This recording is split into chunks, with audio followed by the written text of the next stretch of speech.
Next है इसमें सम्राट अथवा महारानी की शक्तियाँ या ताज नामक संस्था की शक्तियाँ। वर्तमान समय में इंग्लैंड में राजतंत्र तो है, लेकिन ये जो राजतंत्र है ये 16वीं और 17वीं शताब्दी के राजतंत्र से बिल्कुल अलग है।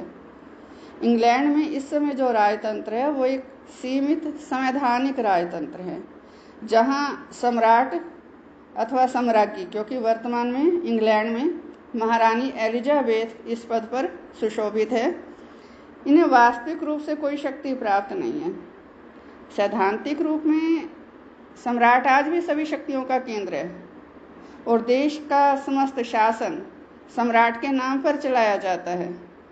लेकिन जो शक्तियाँ सम्राट की कही गई हैं, जो सैद्धांतिक रूप से शक्तियाँ सम्राट की मानी गई हैं, उन शक्तियों का वास्तविक अर्थों में जो प्रयोग है वो ताज नाम की संस्था करती हैं। तो कौन सी शक्तियाँ हैं, अब हम उन पर चर्चा करेंगे। फर्स्ट है इसमें कार्यकारी शक्तियाँ, माने कार्यपालिका से संबंधित शक्तियाँ। स्टूडेंट्स, बीए फर्स्ट ईयर के फर्स्ट सेमेस्टर में आप लोगों ने राष्ट्रपति की शक्तियाँ पढ़ी थी भारत के संविधान के अंतर्गत। भारत में कार्यपालिका अध्यक्ष राष्ट्रपति है। ठीक उसी तरह से इंग्लैंड में कार्यपालिका अध्यक्ष सम्राट है। भारत के राष्ट्रपति को जो शक्तियां प्राप्त हैं कार्यपालिका अध्यक्ष होने के नाते संसदीय शासन प्रणाली में, इंग्लैंड में भी संसदीय शासन प्रणाली है, सेम वही शक्तियां इंग्लैंड में कार्यपालिका अध्यक्ष होने के नाते सम्राट को प्राप्त है। माने जब आप ये शक्तियों का वर्णन कर रहे हो, यदि भारत के राष्ट्रपति की कार्यपालिका संबंधी शक्तियां आपके दिमाग में हैं, आपको कुछ ध्यान है, तो लगभग वैसा ही इसका वर्णन है। इंग्लैंड में जो सम्राट है वो कार्यपालिका का अध्यक्ष है और सभी उच्च अधिकारी, प्रशासकीय अधिकारी, न्यायाधीश, इन सब की नियुक्ति सम्राट के द्वारा की जाती है। प्रधानमंत्री की नियुक्ति भी सम्राट ही करता है, ठीक वैसे ही जैसे हमारे देश में प्रधानमंत्री की नियुक्ति राष्ट्रपति के द्वारा की जाती है। प्रधानमंत्री के परामर्श के अनुसार अन्य मंत्रियों की नियुक्ति भी सम्राट द्वारा ही की जाती है और सम्राट सभी सशस्त्र सेनाओं का सर्वोच्च सेनापति भी होता है। संसद द्वारा पारित किए गए सभी कानून सम्राट के नाम से ही लागू होते हैं और देश का सारा प्रशासन सम्राट के अधीन होता है और सम्राट के नाम से ही संचालित होता है। सेकंड है इसमें विदेशी मामलों से संबंधित शक्तियाँ। विदेशी मामले माने दूसरे देशों के साथ संबंधों का संचालन। सम्राट इंग्लैंड की दूसरे देशों के साथ संबंधों के संचालन का दायित्व भी रखता है। ये जिम्मेवारी भी सम्राट की है कि दूसरे देशों के साथ संबंधों का संचालन किस प्रकार से करना है। दूसरे देशों में जो इंग्लैंड के राजदूत भेजे जाते हैं उनकी नियुक्ति भी सम्राट करता है। विदेशी संबंधों में जो सम्राट है वो इंग्लैंड का प्रतिनिधित्व करता है। अंतर्राष्ट्रीय सम्मेलनों में जो कूटनीतिज्ञ भेजे जाते हैं वो भी सम्राट द्वारा नियुक्त किए जाते हैं।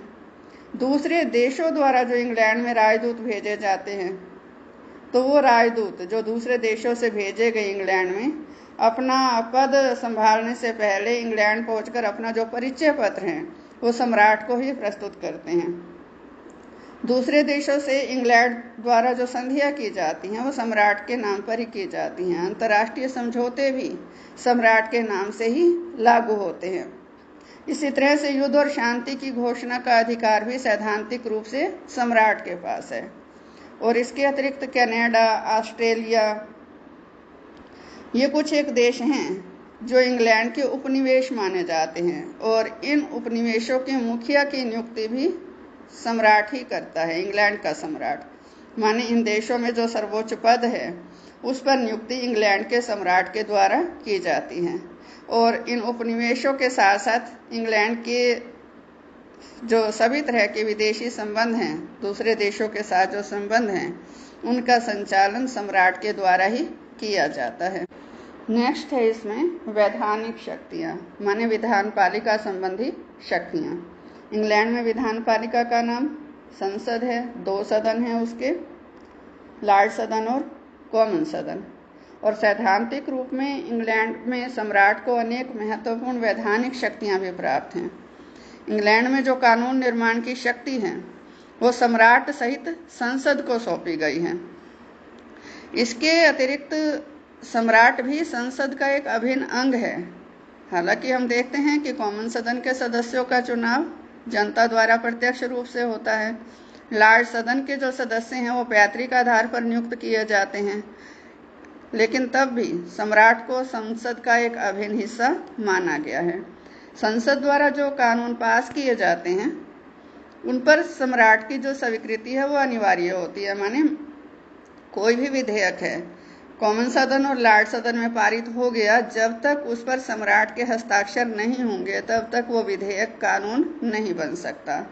और ये ठीक है कि वहाँ जो परंपरा स्थापित है कि जो भी विधेयक दोनों सदन पारित करके सम्राट के पास भेजते हैं तो सम्राट ऐसे विधेयकों पर वीटो पावर का प्रयोग नहीं करता, निषेधाधिकार का प्रयोग नहीं करता। माने जो भी विधेयक सम्राट के समक्ष आएगा सम्राट उस पर अपनी स्वीकृति देता है, स्वीकृति देने से इनकार नहीं करता। वीटो पावर, निषेधाधिकार, ये शक्ति हालांकि सम्राट के पास है। सम्राट को वीटो पावर का अधिकार है, निषेधाधिकार है कि जो भी विधेयक लॉर्ड सदन और कॉमन सदन ने पारित कर दिया सम्राट मना कर सकता है, लेकिन वहाँ ये परंपरा स्थापित है कि सम्राट मना नहीं करेगा। तो ऐसे में जो सैद्धांतिक रूप से महत्वपूर्ण शक्ति वहाँ पर सम्राट है। संसद का अधिवेशन भी जो वर्ष में एक बार होता है सम्राट द्वारा बुलाया जाता है, और ये जिम्मेवारी सम्राट की होती है कि वो प्रतिवर्ष संसद का अधिवेशन आहूत करे, बुलाए, और आवश्यकता अनुसार सम्राट संसद का अधिवेशन स्थगित भी कर सकता है। और अधिवेशन बुलाया भी सम्राट के द्वारा जाता है और स्थगित करने की शक्ति भी सम्राट के ही पास है।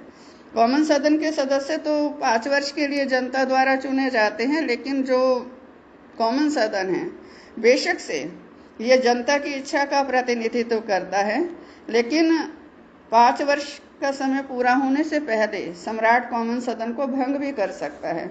और जो लॉर्ड सदन है वो एक स्थायी सदन है।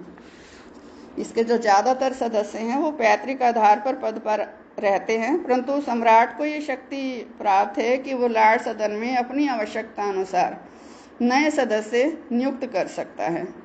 और जब संसद का अधिवेशन आरंभ होता है तो सम्राट दोनों सदनों के संयुक्त अधिवेशन को संबोधित भी करता है। नेक्स्ट है इसमें न्यायिक शक्तियाँ। इंग्लैंड में सम्राट को न्याय का स्रोत कहा जाता है। इसका अर्थ यह है कि न्याय के प्रशासन में भी सम्राट का सर्वोच्च स्थान है। न्याय करने में सम्राट की आत्मा की आवाज़ अंतिम होती है। और इंग्लैंड में न्यायाधीशों की नियुक्ति भी सम्राट द्वारा ही की जाती है। लॉर्ड चांसलर जो कि मंत्रिमंडल का सदस्य होता है, समस्त न्यायिक प्रशासन पर दृष्टि रखता है, उसकी नियुक्ति भी सम्राट द्वारा की जाती है। और इसके अलावा सम्राट न्यायालय द्वारा यदि किसी को दंड दिया गया है और वो व्यक्ति सम्राट से क्षमा याचना की अपील करता है तो सम्राट के पास ये अधिकार है कि वो उस अपील को स्वीकार कर सकता है, उसके दंड को माफ़ कर सकता है और चाहे तो उसके दंड को कम भी कर सकता है। नेक्स्ट है इसमें धार्मिक कार्य। ब्रिटिश सम्राट को विश्वास का रक्षक माना गया है। वे इंग्लैंड में चर्च का मुखिया हैं और बड़े बड़े पादरियों की नियुक्ति सम्राट द्वारा ही की जाती है। चर्च की राष्ट्रीय सभा जो कि चर्च का प्रबंध चलाने के लिए नियमों का निर्माण करती है, वो सभा जो नियम बनाती है उन नियमों का भी सम्राट द्वारा स्वीकृत होना आवश्यक है। और धर्म संबंधी मामलों में सम्राट को ये अंतिम शक्ति प्राप्त है और वो समय समय पर चर्च सम्मेलनों का आयोजन करता है। नेक्स्ट है इसमें सम्मान का स्रोत। ब्रिटिश सम्राट को सम्मान का स्रोत माना गया है, सोर्स माना गया है। प्रसिद्ध व्यक्तियों को उसके द्वारा सम्मानजनक उपाधियां और मेडल प्रदान किए जाते हैं। इसी कारण से राष्ट्रीय जीवन के प्रत्येक क्षेत्र में सम्राट को सत्कार और सम्मान की दृष्टि से देखा जाता है। अब ये जो सारी शक्तियां हैं, इनको जानने के बाद ऐसे लगता है कि सम्राट सर्वशक्तिमान और निरंकुश शासक है, लेकिन जो वास्तविक स्थिति है वो इससे उलट है। यह सब कुछ केवल सैद्धांतिक रूप में है। इंग्लैंड में इन सारी शक्तियों के वास्तविक प्रयोग का जो दायित्व है, या ये कह लो कि जो वास्तविक प्रयोग करने की जो ये स्थिति है, ये सारी की सारी ये शक्तियां ताज रूपी संस्था में निहित है। ये सारी शक्तियां वास्तविक रूप से जो सम्राट की कही गई हैं, लेकिन प्रयोग ताज नाम की संस्था के द्वारा ही की जाती हैं, और खुद सम्राट भी उस ताज नाम की संस्था का एक हिस्सा है, एक भाग है। व्यक्तिगत रूप में सम्राट किसी भी शक्ति का प्रयोग स्वेच्छा अनुसार नहीं कर सकता, अपनी मर्जी से नहीं कर सकता।